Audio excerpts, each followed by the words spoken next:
Shalom, selamat pagi. Selamat datang di Renungan Harian Toraya. Sebelum masuk di Renungan Harian Toraya, mari kita berdoa. Bapa, di dalam nama Tuhan Yesus kami akan baca firman-Mu. Biarlah firman-Mu tetap tinggal di hati kami dan kami lakukan setiap hari di dalam nama Tuhan Yesus. Amin. Pembacaan terdapat pada Wahyu pasal 11 ayat 15 sampai 19.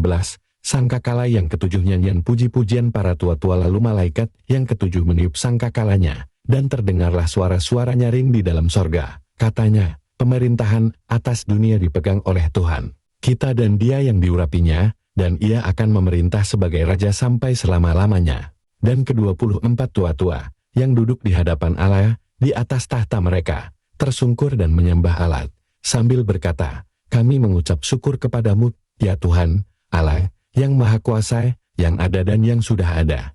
Karena Engkau telah memangku kuasa-Mu yang besar dan telah mulai memerintah sebagai Raja, dan semua bangsa telah marah. Tetapi amarah-Mu telah datang dan saat bagi orang-orang mati, untuk dihakimi dan untuk memberi upah kepada hamba-hamba-Mu, nabi-nabi, dan orang-orang kudus, dan kepada mereka yang takut akan nama-Mu, kepada orang-orang kecil dan orang-orang besar, dan untuk membinasakan barang siapa yang membinasakan bumi. Maka terbukalah bait suci Allah yang di sorga, dan kelihatanlah tabut perjanjiannya di dalam bait suci itu, dan terjadilah kilat, dan deru-gurul, dan gempa bumi, dan hujan es lebat. Pembacaan terdapat pada memerintah sebagai Raja kekal Maparentah.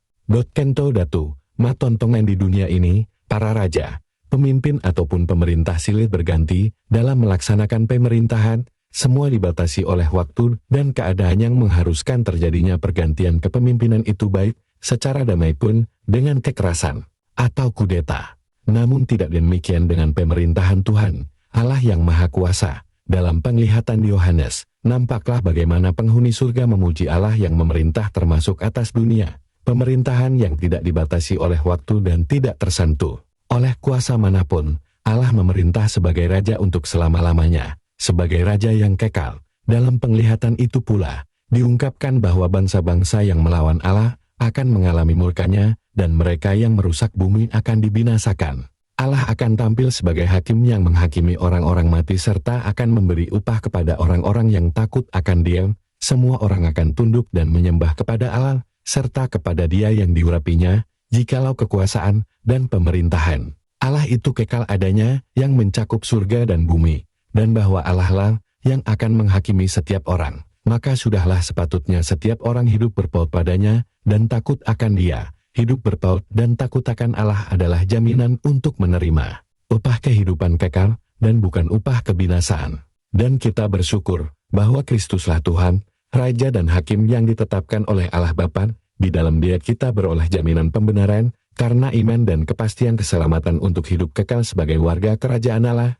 Amin. Memerintah sebagai Raja yang kekal Maparentah. Tentu, datu matontongan di dunia ini, para raja, pemimpin ataupun pemerintah silih berganti, dalam melaksanakan pemerintahan, semua dibatasi oleh waktu dan keadaan yang mengharuskan terjadinya pergantian kepemimpinan itu, baik secara damai pun dengan kekerasan atau kudeta. Namun tidak demikian dengan pemerintahan Tuhan, Allah yang Maha Kuasa. Dalam penglihatan Yohanes, nampaklah bagaimana penghuni surga memuji Allah yang memerintah termasuk atas dunia. Pemerintahan yang tidak dibatasi oleh waktu dan tidak tersentuh oleh kuasa manapun. Allah memerintah sebagai Raja untuk selama-lamanya, sebagai Raja yang kekal. Dalam penglihatan itu pula, diungkapkan bahwa bangsa-bangsa yang melawan Allah akan mengalami murkanya, dan mereka yang merusak bumi akan dibinasakan. Allah akan tampil sebagai hakim yang menghakimi orang-orang mati serta akan memberi upah kepada orang-orang yang takut akan Dia.